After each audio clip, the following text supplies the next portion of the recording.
Everyone, welcome back to How to Daily. In today's video, I will show you how to create new trade signals for BloFin using TradingView. Trade signals are essential for making informed trading decisions, and this guide will help you set them effectively. First, ensure that your TradingView account is connected to BloFin.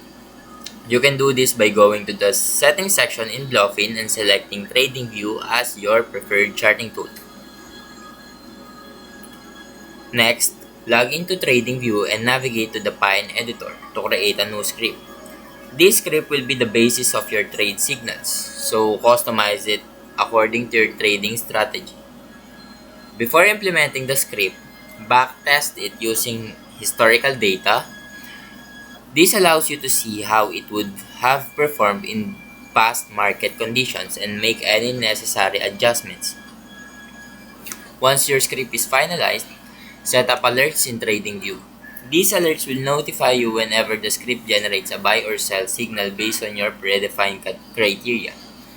Finally, integrate your TradingView signals with BloFin. This can be done by linking your TradingView alerts to your BloFin account, allowing you to execute trades automatically or manually based on the signals. And that is how you create new trade signals for BloFin using TradingView. Now, if you found this video helpful, please leave a like and subscribe.